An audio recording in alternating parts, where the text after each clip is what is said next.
Oke, kali ini kita akan coba membedah salah satu malam paling kelam dalam sejarah modern Indonesia. Sebuah malam jahanam dan sebuah sumur tua yang jadi saksi bisunya. Coba deh bayangin, kalian lagi tidur pules banget di rumah sendiri. Tentu aja kalian ngerasa aman kan? Ya iyalah, ini kan rumah kalian. Waktu itu sekitar jam 3 pagi lewat dikit. Udaranya dingin, sepi, senyap banget. Terus tiba-tiba pintu rumah kalian didobrak. Masuk sekelompok tentara bersenjata, langsung nodongin senapan. Nggak ada penjelasan, nggak ada apa-apa. Mereka langsung seret salah satu anggota keluarga kalian, dibawa pergi ke tengah malam yang gelap. Kalian pikir ini cerita film? Bukan, ini bukan fiksi. Skenario yang barusan itu beneran terjadi pada dini hari tanggal 1 Oktober 1965. Satu malam yang mengubah arah sejarah bangsa kita selamanya. Nah, sebelum kita bahas lebih jauh nih, saya jadi penasaran. Apa sih yang pertama kali muncul di kepala kalian pas dengar kata lubang buaya? Monumennya? Filmnya mungkin? Coba deh, tulis di kolom komentar. Kita mulai dari situ ya. Oke, bagian pertama, api dalam sekam. Jadi gini, untuk ngerti kenapa ledakan itu bisa terjadi, kita harus lihat dulu akarnya ya kan. Bara api yang sebenarnya udah nyala dari jauh-jauh hari. Yuk, kita mundur sedikit ke tahun 1965. Coba bayangin Jakarta waktu itu. Wih, kayak panci presto yang siap meledak. Suhu politiknya itu panas banget. Di mana-mana, di jalan, di warung kopi, bahkan di kantor-kantor yang ada cuma bisik-bisik dan tatapan curiga. Suasananya wah mencekam abis. Oke, jadi ada dua kutub besar yang saling sikut-sikutan. Di satu sisi, santer banget isu soal Dewan Jenderal di Angkatan Darat. Katanya sih mereka mau menggulingkan Presiden Soekarno. Terus di sisi lain, ada Partai Komunis Indonesia, PKI. Wah, mereka ini lagi kuat-kuatnya, pendukungnya jutaan. Jadi kebayangkan, dua raksasa lagi berhadap-hadapan, tegang. Nah, disinilah misteri terbesarnya. Siapa sih sebetulnya dalang di balik semua ini? Apa ini murni konflik internal tentara? Atau jangan-jangan ini inisiatif PKI sendiri? Atau, nah ini, apa ada pemain ketiga, kekuatan asing yang main catur di tengah panasnya perang dingin? Ini benar-benar kayak puzzle yang paling gelap dan potongan-potongannya itu masih dicari sampai sekarang.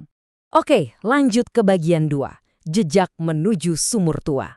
Sekarang kita balik lagi ke malam yang mencekam itu, kita ikuti jejaknya. Jadi, operasinya dimulai dini hari 1 Oktober. 6 jenderal senior dan 1 perwira pertama diculik dari rumah masing-masing. Beberapa bahkan tewas di tempat, di depan istri dan anak-anaknya. Tragis banget. Nah, mereka semua yang masih hidup atau yang sudah gugur dibawa ke satu tempat. Tujuannya, sebuah area yang sepi banget di pinggiran Jakarta Timur. Dulu tempat itu cuma kebun karet biasa sama tempat latihan sukarelawan. Sebuah tempat yang namanya bakal selamanya terpatri dalam sejarah kita, Lubang Buaya. Dan di sana, di tengah gelapnya malam, ada sebuah sumur tua. Diameternya cuma 75 cm. Coba deh ukur pakai tangan. Sempit banget kan? Udah sempit, dalamnya itu 12 meter. Itu kira-kira kayak gedung 4 lantai, tapi ke bawah. Jadi bisa bayangin ya, lubang yang sempit dan dalam banget. Di lubang itulah, jenazah para korban dimasukkan paksa. Ditumpuk satu sama lain di dalam sumur yang sempit itu. Setelah itu ditutupin pakai sampah, daun-daun, sama batang pisang. Tujuannya satu, untuk menyembunyikan kejahatan yang luar biasa mengerikan ini. Sampai sekarang, banyak banget pertanyaan yang masih menggantung. Kenapa harus di tempat itu? Apa yang sebenarnya terjadi di pinggir sumur itu? Siapa yang ngasih perintah terakhir? Detail-detailnya kayak hilang ditelan kabut misteri.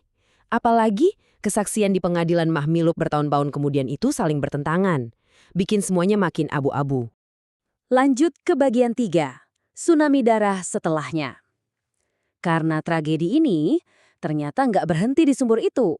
Peristiwa di Lubang Buaya itu ibarat percikan api yang langsung menyulut tsunami darah. Gelombang kekerasan yang brutal di seluruh penjuru negeri. Jadi, setelah upaya kudeta itu gagal, terjadilah pembersihan massal. Angka korbannya simpang siur banget, tapi banyak sejarawan memperkirakan jumlahnya mulai dari ratusan ribu, bahkan sampai lebih dari 1 juta nyawa.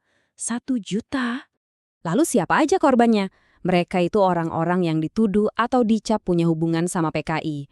Ada buruh tani, guru, seniman, bahkan ada juga orang-orang yang cuma apes karena namanya sama atau jadi korban fitnah. Mereka semua hilang, ditangkap, dieksekusi, tanpa pengadilan. Dan dampaknya nggak cuma di dalam negeri loh, sampai ke luar negeri. Banyak mahasiswa Indonesia yang lagi sekolah di Eropa Timur atau Tiongkok, tiba-tiba paspor mereka dicabut. Jadi mereka nggak bisa pulang, mereka terpaksa jadi eksil, terbuang dari tanah airnya sendiri selama puluhan tahun. Oke, kita masuk bagian terakhir, misteri yang belum usai. Karena di balik semua misteri yang belum terpecahkan ini, ada luka. Luka sebuah bangsa. Ini bukan cuma soal angka dan tanggal, tapi ini soal luka yang dalam, yang anatominya rumit dan mungkin belum sembuh total. Ada satu kutipan yang menurut saya pas banget buat merangkum semua ini. Membedahnya berarti kita berani melihat masa lalu dengan jujur, bukan untuk mengais dendam, tapi agar kita tidak pernah lagi mengulangi kebiadaban yang sama. Intinya jelaskan, supaya kita belajar dari sejarah. Nah, sekarang saya mau dengar dari kalian. Setiap keluarga yang melewati masa-masa itu pasti punya ceritanya sendiri. Mungkin kakek nenek atau orang tua kalian pernah cerita soal betapa tegangnya suasana di tahun 1965? Atau mungkin ada cerita lokal dari daerah kalian soal peristiwa ini? Yuk kita bagi ceritanya di kolom komentar. Tapi ingat ya, kita diskusinya dengan saling menghormati. Supaya apa? Supaya sejarah ini nggak hilang begitu aja.